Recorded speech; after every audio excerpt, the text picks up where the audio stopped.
अरे बनल रहो नैहरवा हो मैया, बनल रहो ससुरवा।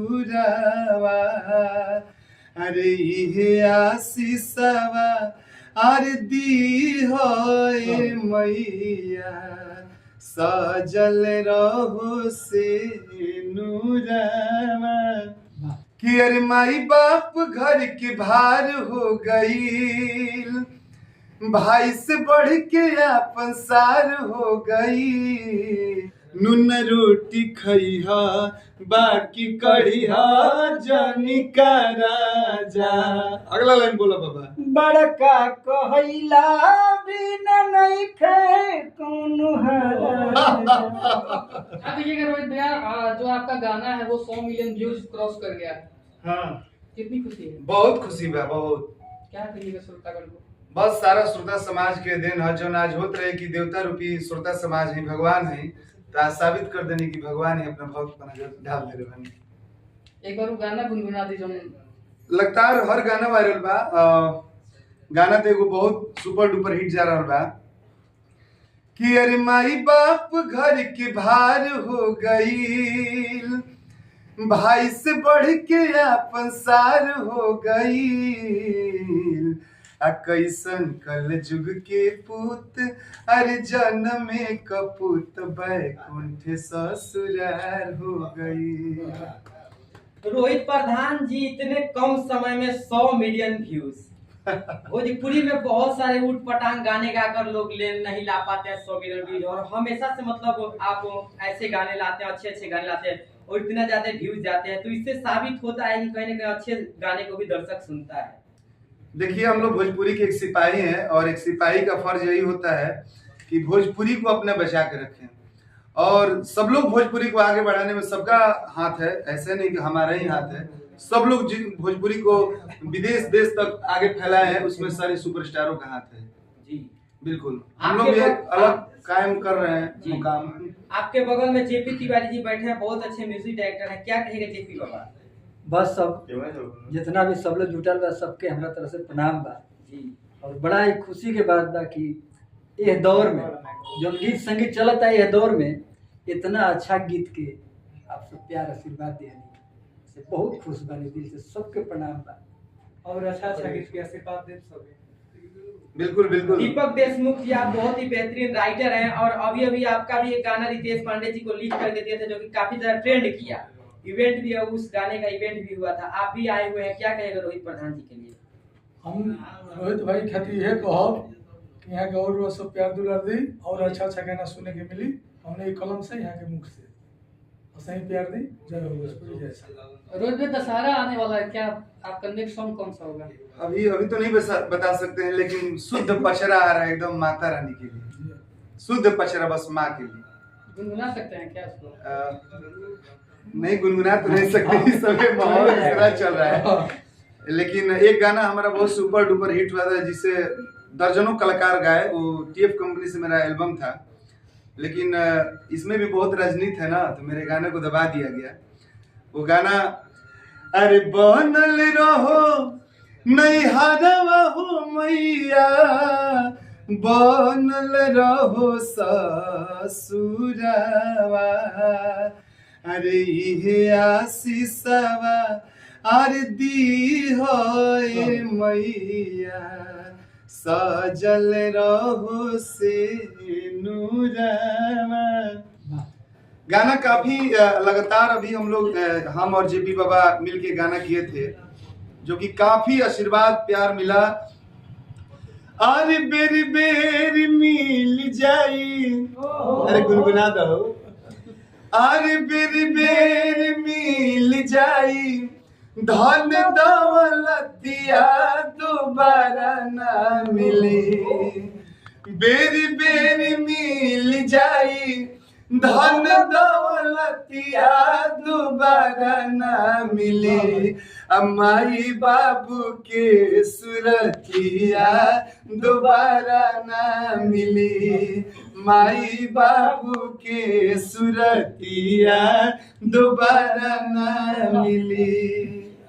अच्छा रोहित प्रधान जी, आप भोजपुरी कितने बेहतरीन सिंगर हैं। भोजपुरी इंडस्ट्री में लगातार विवाद होता रहता है हाँ। और अभी भी फिर से पवन सिंह और खेसारी लाल में एक विवाद शुरू हो गया है, पता है आपको?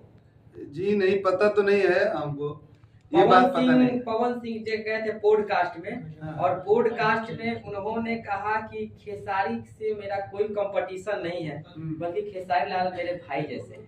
देखिए बड़े बड़े शहरों में छोटी छोटी बातें होती रहती है, बात समझे। तो उन लोग का कभी मिल जाते हैं, कभी हो जाते हैं, सब आपस में भाई हैं। इस पर अब खास बातचीत ना हो तो अच्छा रहेगा। अच्छा, एक सवाल मेरा है कि भोजपुरी को लोग आज अश्लीलता भाषा के रूप में 1 नंबर पर देख रहे हैं, तो जो भी गायक इस तरह की भाषा का प्रयोग करता है वो क्यों करता है? देखिए भैया, इसमें कहीं ना कहीं आयोजनकर्ता और सुनने वालों का सबसे बड़ा योगदान है। हम बोल रहे हैं कि जहां मान लीजिए प्रोग्राम ही हो रहा है, हमारे अच्छे गीत वहां सुने जाएंगे, तो हम बुरे गीत कभी नहीं गा सकते हैं। हमारे अंदर वो डर हो जाएगा कि नहीं, यहाँ हम गंदा गीत गाएंगे तो हमारे पर कुछ भी वार हो सकता है, ईटा पत्थर चल सकता है, बहुत कुछ हो सकता है। आखिर लोग मजा ले रहे हैं, तभी कलाकार भी मजबूर हो जा रहे हैं। क्या आप भोजपुरी जगत में आदर्श किसको मानते हैं? ये आदर्श तो हम तमाम पुराने जितने भी कलाकार हैं, भरत शर्मा जी, विष्णु ओझा जी, मदन राय जी, गोपाल राय जी, देव कुमार सिंह चचा, तमाम हमारे स्वर्गीय गायत्री ठाकुर व्यास जी, सभी को आदर्श मानते हैं। पवन सिंह को लेकर क्या सोची आपकी? पवन सिंह जी बहुत अच्छे सुरीले कलाकार हैं और बहुत कुछ उनसे सीखने को मिलता है, लेकिन अब क्या बोला जाए, अब उन लोग का गाना बजाना है, मार्केट के अनुसार वो लोग भी गाते हैं। जेपी बाबा, आप क्या कहेंगे? आपके स्टूडियो से हमेशा बवाल मचता रहता है, तो एक से एक बेहतरीन कलाकार निकलते रहते हैं, चाहे शिवानी सिंह हो, चाहे बड़े बड़े स्टार इस स्टूडियो से निकले हुए हैं। सब लोग सबका आशीर्वाद बा, मेहनत करेनी, कोशिश करेनी, हमेशा कुछ नया करे के। और जब भी कैले बनी तब आप सब प्यार आशीर्वाद देले बनी, साक्षात लोगों था। तो बड़े बड़े स्टार को आप निकाल देते हैं, फल वल मिलता है खाने के लिए? फल के तो लोग के इंतजार रहे, लेकिन जब पेड़ बड़ा होला तो कटाए। क्योंकि स्टार होने के बाद इस स्टूडियो से जब ये बात सुनने में आ रहा है शिवानी सिंह जी फिर से दोबारा स्टूडियो में आ रही हैं। शिवानी सिंह जी अब क्या कर रही है हमारे स्टूडियो में? अब क्या कर रही है बताओ? लेवल लाग गई अपन यही तरह गर्दा कबारत रहो, हमारा आशीर्वाद हमेशा। देखिए सबसे बड़ी बात है, हम एक बात बोलना चाहते हैं, पब्लिक का प्यार कब किसको मिल जाएगा कोई नहीं जानता। हम लोग ये नहीं कि बहुत बड़ा जेपी बाबा म्यूजिक बनाते हैं 10,000 का, वीडियो शूट हो जाता है 2-2.5 लाख का, नहीं, एक साधारण मोबाइल से और बिना म्यूजिक का रिदम पर गाना गा के हम लोग आज मार्केट में बने हुए हैं। पब्लिक का आशीर्वाद प्यार मिल रहा है, उसमें ना कोई म्यूजिक ना कुछ है, बस ताल बज रहा है और उस पर पब्लिक का आशीर्वाद मिल रहा है। नवोदित कलाकार जितने हैं जी, उनके लिए आप क्या संदेश देना चाहेंगे? नवोदित कलाकारों के लिए हम यही बोलेंगे कि आप अच्छे अच्छे गीत गाइए, आप घबराइए मत, समय आपका भी आएगा। अच्छे चीज ये देख ले मैंने, जब भोजपुरी में बोलते नहीं कि रोल गोल के दुकानी पर खूब चप्पल जूता के भार मार रहेला, लेकिन सोनार के दुकान पर 5 आदमी बैठे रहेला, लेकिन वो वजन वाला आदमी बैठा रहेला। तो ये कहो कि एकदम वजनदार बनिए और जहाँ जाइए आपका इज्जत हो, पूजा हो, यही हम बोलेंगे। अच्छे अच्छे गीत से आप सबके दिलों में राज करिए। जीपी बाबा जाते हैं तो क्या कहिएगा?